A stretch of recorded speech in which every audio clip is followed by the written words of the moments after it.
Previously on Chop Cut Rebuild. Motorcycle parts arrived yesterday from our Daytona campus. They're building a retro 70s style chopper. Shane was actually won my custom paint competition that I do here on campus. When Dan showed up today, I was inspecting the rear glass for the Daytona, and this is a really special piece of glass, and no one in the industry has made anything like this. It's a limited run of the car, so we don't plan on selling a ton of this glass, but it is available for those consumers out there. Today we planned on skinning the outer car, installing the doors, the quarter panels, the roof skin, the back glass panel, and the taillight panel. When we install the quarters, we like to put the glue on the C-pillar so it goes into the grip rail, and we use our Tech screws to line it up for a backlash. You won't need any epoxy to stick around for this episode of Chop Cut Rebuild.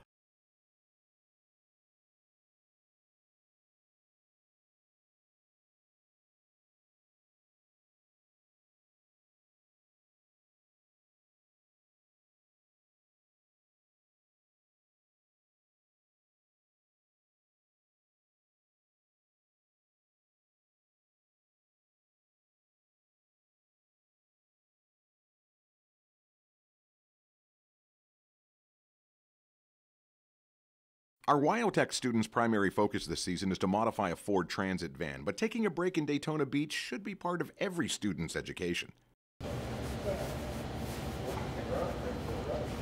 Hey, Lee. How are you? How you been? Good. My name is Lee Florin. I work at Wyotech Daytona. I'm the engines instructor here. When Dan showed up today, he brought us a nice present. Wyotech of Blairsville. We did our seat. Yeah, you like that? I like that touch. Yeah, I do good work. You know, I got a reputation of making other people do my work. Well, we just started assembling the motorcycle. We wanted to see how everything was going to fit on it. I am so glad that I spent the extra money on... Oh, you got your Google eyes, huh? Yeah, I got the budget bumped up this year for glasses. Nice. What's up? My name's Robert Myers, and I'm currently taking domestic motorcycles. We just got the bike back from paint, so we started to mock it up just to make sure all the parts were going to fit right. We're in the reassembly stage at this point. We have a lot of new parts. Now, you made this. Yeah, it's still a work in progress. We just need to see how it fits now that we got all the paint back. We're doing the sissy bar now, which is kind of a focal point of the motorcycle. It's a real important part of the build. Back then in the 70s, bigger the sissy bar, the cooler you were. When we decided it's time to bolt the sissy bar in and incorporate it with the rear fender, we just found that when it was being welded, we had some slag in one of the holes, bolt didn't fit through it. So just get in there with a Dremel, clean it up a little bit. This whole thing's a big learning experience, right? Trial and error. Trial and error. Mostly error. My name is Andrew Wilkins, and I'm taking domestic motorcycles. When we were putting the rear wheel on, it's not much of a challenge. Like we had 3 people, so one could hold the tire, we could get our axle in and get everything set up right. Once we got the back end of the motorcycle assembled, it was time to put the motor in. We had to protect the frame before we put the engine in, so we put layers of duct tape over all the painted surfaces that surround the engine. It's a 200-pound engine, so it's pretty hard to maneuver. We had one of the case bolts was sticking out a little too far, so we had to pull the motor back out of the frame, change out the bolt, and then get it back in the frame for it to sit proper in the frame and the mounts. With the Ironhead being a unit construction, you got the engine and the transmission all in one case, so it's extremely heavy. I mean, it took 2 of us, struggled a little bit doing it. They got it in, they struggled, I see the little sweat on their brow, but they got it in and bolted up without making a scratch. When installing the seat, a couple adjustments we had to make. It's a little tight here, don't fit the frame too good, so we got to spread this a little bit, and then the rear mounting hole is covered. The first rule of Upholstery Club is never talk about running with scissors. When I finally got to look at the seat, it was pretty impressive. I didn't realize it was going to be two-tone. They got silver inlay in it, which matches the frame. It's tufted just like they did it back in the 70s. Sharing this build with the students is pretty rewarding. They see it done, they see it on TV, they read the magazines, and now they're actually doing it. So that covers what over there? That's your cam covers. Cam covers, and this covers... That's your primary clutch. Primary clutch cover. Primary clutch cover, yep. Okay, and this covers me to go into a commercial break. Oh, see you. This portion of Chop Cut Rebuild is brought to you by AMD, Auto Metal Direct. The name says it all. Shell collectors love Florida beaches, and we're about to find a 1969 Camaro shell here. Normally, our builders are not put under a serious time crunch this early in the process. But normally, we work on cars that have been down an assembly line, not built by hand in Sanford, Florida by Real Deal Steel. Welcome to the new normal. How are you? Good. It must be Saturday. You're not in the office writing checks. Yeah. My name is Joe Whitaker, co-owner of Real Deal Steel. We've really enjoyed working with Dan and the guys. It's good exposure for us. It lets us showcase what we do here. Where are we at? I mean, we're at the last day, right? You guys almost have a 69 Camaro here. Yeah. All right, so what should we do first? We're going to take the fixture out. That comes out first. Okay. All right. My name is Mike Vineyard, and I assemble the Camaro bodies. What do you want me to do first? Okay, we can take these 4 bolts up front here out. Okay. And we can take the windshield fixture out. We made sure that we made our fixtures to go in these cars so that when we go to take them apart, they can go out piece by piece so we don't do any damage to any of the car that's already been done. Having the car in a combination rotisserie and lift gives Mike complete access to every part of the car. This isn't the kind of job you want to do on axle stands. Now we're going to weld the trunk drop-offs to the wheel tub, Okay. the trunk drop-off to the quarter, and it will come down the taillight panel. Okay. We made Dan get in the trunk to do a little bit of spot welding, so as once the fixture was out, you're able to reach all around the back glass opening and be able to spot weld about 7/8 to 1 inch apart for a gap, and it turned out really good. Making sparks fly is without any doubt one of the most rewarding parts of the process. There's just something very cool about the power of melting metal. Since this car isn't going to be finished, meaning it's not going to be body worked, primed, and painted, it's going to be displayed in bare steel, we couldn't leave any fudging to the body man. There will be no filler in this car, so we had to spend a little bit more time than usual gapping this car to make sure that it looks good at the door like it is. After we messed with the deck lid for a couple minutes, we were able to achieve a nice about 3/16 gap all the way around the trunk lid and the quarters. We found we have a new method on getting a good gap for the trunk lid, especially around the front of the trunk. Instead of taking a 2-pound sledge and a block of wood and hammering down and creating dents, we like to open it up and pull on it with our hands, nice and gentle. Randy and I installed the dash. We centered it up left to right. It takes about 1/4 inch on each side of the A-pillars. My name is Randy Irwin, and I am one of the co-owners of Real Deal Steel in Sanford, Florida. This build has been great. 69 Camaro, tubbed out car, one of our favorite cars. Building with AMD and Dan coming, it's just a lot of fun having somebody else in the shop. I'm very happy with the way this car turned out. We put everything we had into this car, so I always have the confidence that we get our cars done with the extra quality that we can. The way we pick up a Camaro is by bolting eye bolts to the rear seatbelt mounts and the front seatbelt mounts and the rockers. Then we use a 3/8 chain with hooks on the end, hook it on one of the forks on the forklift, and pick it up. My name is Alex Waltz. I'm a metal fabricator at Real Deal Steel, and I drive the forklift. It's a little nerve-wracking having an audience lifting a very expensive piece of merchandise over the concrete, but we've done it enough times that we've got to work down to a science. We can do it quickly without many mishaps. A week ago, this car arrived here in pieces on a pallet. Now it's leaving as a 69 Camaro on a pallet. Where would this country be without pallets?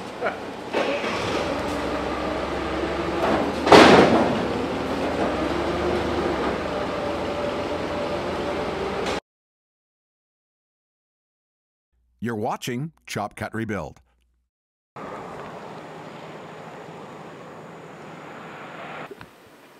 Hey Wesley, good morning, Dan. How you doing? Good. What's all this? I'm Wesley Kennedy, and I work here at AMD Installation Center as a lead car builder. Before Dan arrived today, I was setting the table up, getting ready to build on. Well, I brought all this stuff. Is there anybody else here? Is you and me? It's you and me. Oh, no, that's not going to last. Hang on. And we had a truck come in with a load of parts, so he called a couple of guys from the warehouse to come up and help us. Hey guys, morning. Wow, that was fast. How are you? Good, how about you? Good. Good. My name's Aaron Hopkins. I work for Auto Metal Direct, and I'm our technical service rep. My name is Dustin Goodwin, and I handle the customer counter. What was cool about coming down here was it was just something totally different than what I'm used to. I got to get my hands a little dirty and just help out with the guys with the build. What's the front and what's the back right here? Yeah, that's the front of it. Yeah. On the car in the back. First thing we did when we got started was got the frame rails and the torsion bar cross member into position. Dan, could you hand me those 2 bolts there? All right. How about if we put the frame rails on the correct side, though? Yeah, that might be better. So here at the installation center, they use a jig system. Basically, it replicates the bottom of the car. And we have dowel locators that we put the frame rails in place, pin it with the dowel, and that way we know it's accurate to the original specs of the car. Our main reference points are right here where these holes are. When we can pin the hole and everything works, everything's laid out in the right place. Well, the tables are true denim lines for the car. Even if the table wasn't level, the car would still be level to the build because of the way the table's made. So once we had located the front frame rails and the cross member, we moved to the back of the car to locate the rear frame rails. That way we had the bones of the car together, tied them together with the inner rockers, and then we had a frame of the car. Building this Daytona has been a little different. It's a wrecked car on top of a rotten car, so it's like twice the trouble. So Dustin, Wesley, Dan, and I, we had a really good time with this build so far. It's nice to get to the part of the project where you actually see stuff coming together. So this is the original part off the car, but it's all pitted. Right. So it's not really what you would want with a quality restoration. The issue is this is the original DNA. On the Daytona, we're not able to keep too many of the parts, mainly because of rust on one side and the wreck on the other. The only exterior part we've been able to keep is the outer rocker on the driver's side. Balance is everything with this build. New AMD parts are available, but originals are sacred. So we're getting it kind of locked up into place, just to see where we're at. Got my little laser here we can turn on. Okay. And this will give us an idea of how level we are. You can see it right here. Those holes. Oh. That's the level. Today was a mock buildup on the floor systems for this car. This car is so far apart and has so many pieces to it. I want to make sure everything goes together good, and I got a good feel for it today, the way it went together. Craig and Ted want to make sure that as much of the original car is used as possible, right? Right. So it's about keeping that DNA. The rails, the front rails are original. Original, shock towers, bracket. This is all new metal from AMD. Firewall and this whole floor system. Okay, this rocker is original to the Daytona. But that one's not. That one's not. So really, Ted's car ends here. Pretty much. There's nothing that's old from their back. Just a few little pieces they're trying to salvage. Oh, those, okay. So these have been down an assembly line. Well, no, this one piece hasn't been, I'm sure of it.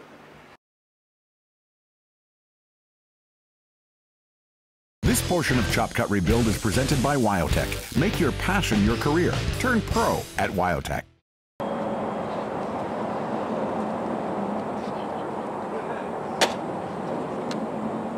It's our last day here at the Daytona campus. After this, the bike will be torn apart and then reassembled and shipped to Blairsville. That means I'm going to be moving from 2 wheels to 4 wheels and then probably snow tires. Which makes a nice clean installation, and it's going to work out, I think, pretty well. What did I miss? Yeah, how you doing, man? Good. How are you? Yeah, for your collection. Oh, we raised the budget on these. Keep getting a new set every time. What do we start on? Well, let's slide the forks up. Maybe these guys can give you a hand. Okay. So today when Dan came in, we was getting ready to put the front end on the bike. And with it being a Springer, and as long as it is, it's just a heavy, awkward piece of the bike to put on. So we had 2 or 3 people helping with that. I was helping with that. That front end is period piece. It was built in the 70s. It needs to be redone, but it really made the look of the bike. We have to do a mock-up on the bike to make sure that the parts are going to fit. A lot of the parts aren't made for this motorcycle, so we have to fabricate pieces to make them fit. In the middle here we got a little bit of rust. Got some surface rust there, but these spool wheels, these with the small hubs, they're getting really hard to get. Okay. All right, so we got to just refurbish. My dad used to give me a little piece of leather strap from his old belt, and he would to pinch it in there and let it ride in there the whole time, right? Keep it shiny and clean. Yeah. I guess whoever had this wheel didn't know my dad. Back in the 70s, even early 60s, when you built a bike like this, you either fabricated the parts yourself, or there were certain specialty companies that made custom parts. After we got the forks put on, we started putting the handlebars on, which these aren't the bars that we're going to use in the final construction. They were just there to help us maneuver the bike around as a roller. But you don't want to use the handlebars that you originally found on it, though. No, we're going to go more period. Shorty, tight. Oh, rabbit ears. Rabbit ears. This stance, Okay. really difficult to ride. Okay. Yeah. So let's make it. Why make it easy to ride? Because I might have to do it. The better looking we make this thing, the harder it's going to be to ride. My name is Ryan Morrison. I've done the motorcycle program and currently in the marine program. We didn't have a headlight bracket for that Springer front end, so we had to make one ourselves. We grabbed a piece of 1-inch flat steel and we took it over to the vise and heated it up and then bent it into the angles we needed for the headlight assembly. That's what we call a 1-2-5 job. What's a 1-2-5 job? Leave steps 3 and 4 out. Still comes out of wind up. Well, that's looking a lot closer to what we're going to have as a finished product. With parts able to be reused, we'll tap our friends at Advanced Chrome Plating in Tennessee to refurbish them to look new again. The concept of this bike is pretty much coming out the way I would like it. When I was a kid, 1970, working in a gas station, there was a group of bikers used to come in all the time and hang out. And this is exactly what they wrote. You know, this is a very skinny motorcycle. It looks awkward, but once you sit on it, it's actually a comfortable seating position. From the concept we have now, we was going 70s, and it's straight 70s. Not my time period, but it looks good. It's got this tall sissy bar, the raked out front end. It looks like it needs to look. Yeah, we know it's a pusher right now, but once we get all the chrome done, it's going to add another 10 horsepower.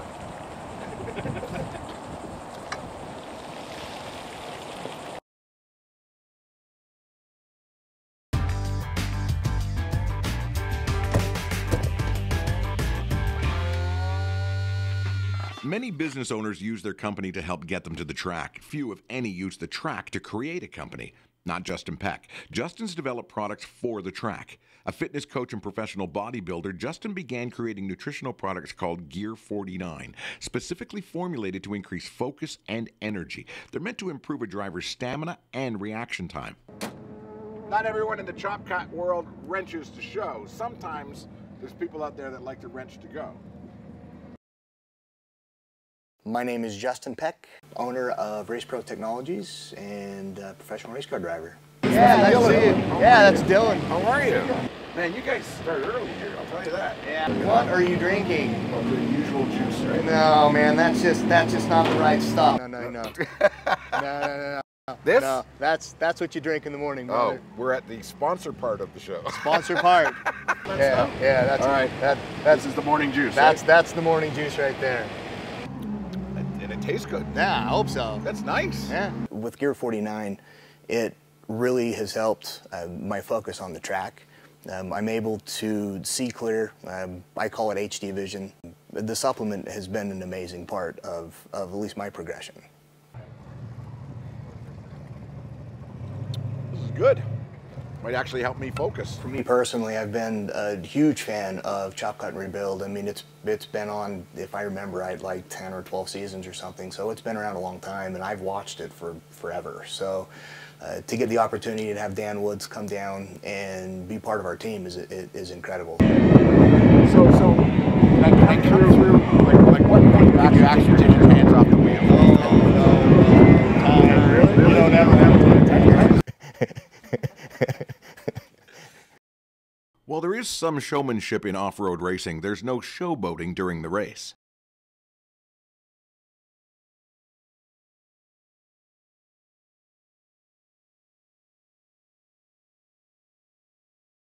Dan's a stud. Like he showed up. I mean, he was willing to jump right in. He has great knowledge in cars and kind of what we did, and so to be able to have his hands in there with us was a good time.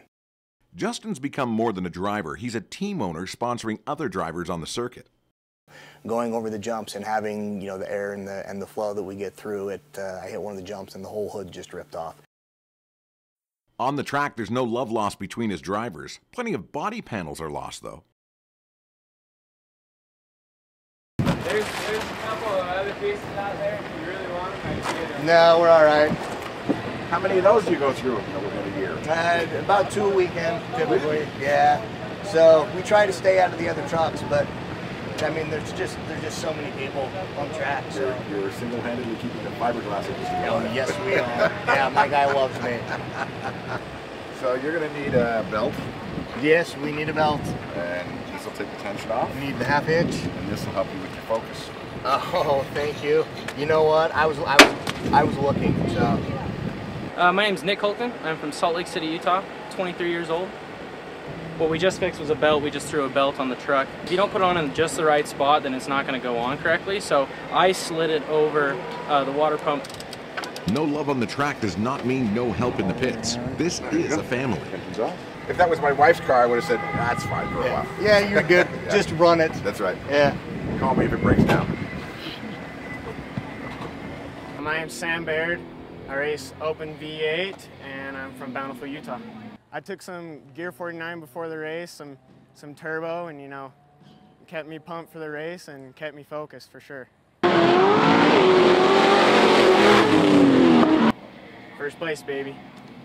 To be able to hang out with the friends is always good too. I mean, I have my team, it's an amazing team, and to be able to see those guys at the shop, we work all day, we work really hard, and then when we have the opportunity to go to the track, it's great. I mean, we're all basically brother in arms.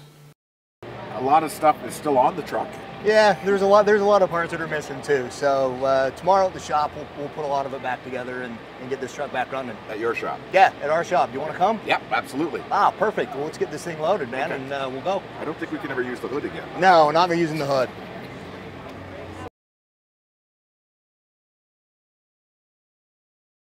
On the next Chop Cut Rebuild.